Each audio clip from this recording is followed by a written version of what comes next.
Ambassador Mike Huckabee, thank you so much for taking the time to speak with us today. My pleasure. Thank you. I want to start with Gaza. In a recent interview with Piers Morgan, you kind of compared between the Hamas and the Nazis. And I think maybe many Israelis ask themselves today, why the United States meet with the Nazis in Egypt? Well, he met with Hamas in Egypt with mediators present, mainly to deliver a very clear and firm message. Hamas has to go. They got to give up their arms and leave. They needed to hear it directly. They heard it directly. And that's what Envoy Kushner made clear to them. I was in all the meetings throughout the day with the Prime Minister and Jared Kushner and Tony Blair. Everybody understands that Israel has a right to defend itself, and it is under no obligation to leave itself vulnerable to any future attacks from Hamas. And yet, Mr. Ambassador, President Trump told Fox News the other day that Israel should stop the strikes against Hamas, given these strikes are not against imminent threat. And if Israel has an intelligence about the location of a high-ranking Hamas official, maybe one who took part in the massacre of October the 7th, should Israel refrain from attacking this operative, given it's not an imminent threat?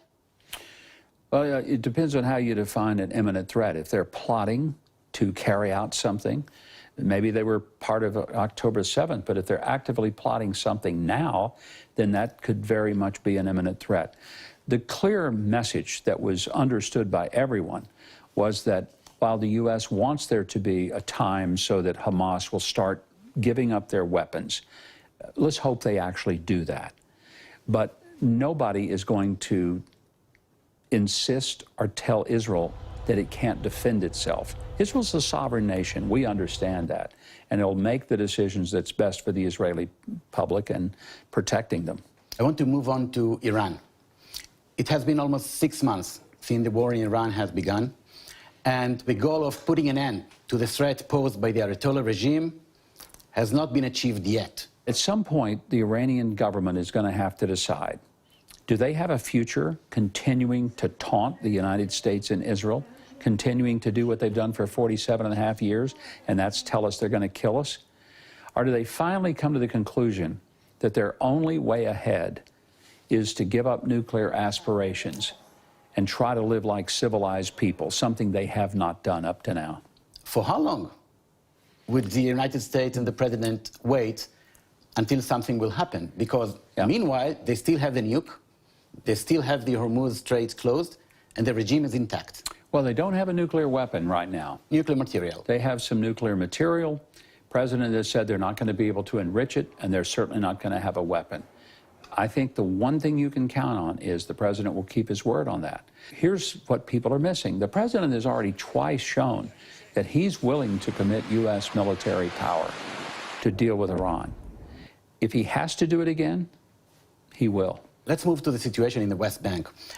You recently referred to the Israeli involved in the violent incidents in the Palestinian village of Kusra as terrorists. And I want to ask you, why do you classify these specific acts and these specific people as terror and terrorists?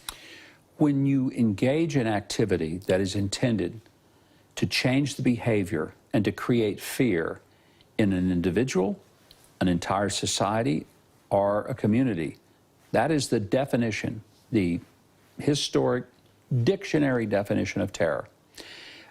So I don't know what else to call it. The tragedy is that this represents a tiny, tiny minority of the Israeli population. And they're doing great harm to the state of Israel and great harm to the Jewish people by going into the homes of Palestinians and stealing their flocks, or burning their cars, or squatting in their homes. And it's disruptive, destructive, indefensible, and I think it has to be universally condemned. And when it happens to an American citizen, as it did recently, then it is our responsibility as an American embassy to engage and to be as strong as we can be in saying, this is unacceptable behavior. So why do you think these violent acts, these terrorist acts, haven't been stopped up until now? They keep going. You have a pretty clear condemnation coming from all levels of what I would call the civilized Israeli society. But when you ask who's responsible, the culprits, the people who commit these criminal vigilante actions, they're responsible. And then the question is, what will be done adjudicating them and consequencing them in a significant way? Are you satisfied with the level of efforts being done by the IDF and the Israeli government to tackle this problem? I'm not going to blame the Israeli government because they do make arrests. They do respond when we call, for example. What I'm more concerned about is not what the government is doing. It's the fact that somewhere in the hearts and lives of these thugs who are carrying these things out, they think they're helping Israel, and they think they're helping the Jewish people. They are hurting Israel. They're hurting its reputation, and they are hurting the Jewish people. I want to talk about the sharp decline in support for Israel among the American public, both in the Democrat camp, but also in the Republican camp. Does it have anything to do with Israel's actions? They cannot change the voices of people who are anti-Semitic and who hate Israel. And a lot of this comes from the billions of dollars that's being spent by the Muslim Brotherhood-sponsored entities who fund all of these Middle East study programs on American campuses. It's also the Chinese and the Russians who flood the social media networks with bots and messaging, where most young people get their entire information. So what can be done or should be done in order to successfully fight this troubling issue? I would say three things. One, people need to come to Israel and see it for themselves. Nothing overcomes the lies, the blood libels of genocide, apartheid, all of these crazy things, like coming and seeing for yourself that it's not true. The second thing, Israel needs to have an aggressive fight-back strategy when it comes to messaging and communication. And the third thing, and I think maybe this is a very important one, is that Israelis have to be careful not to give ammunition to their critics. That's why I say that when these unsettlers, they're not settlers, most of them don't live in Judea and Samaria, when they do violent acts and they do things that are hurtful, they give ammunition. It's like pouring gasoline on a fire.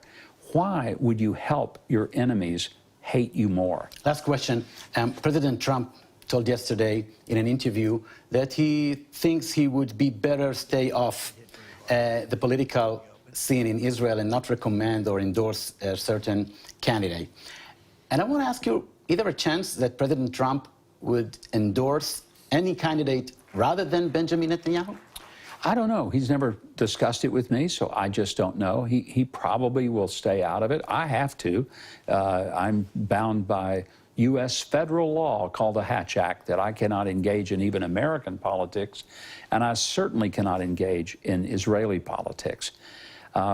President can do whatever he wants to, but I certainly wouldn't predict what he might or might not do. It's up to him. Mike Huckabee, U.S. Ambassador to Israel, thank you so much for this interview. Thank you. My pleasure. Thank you. Thanks.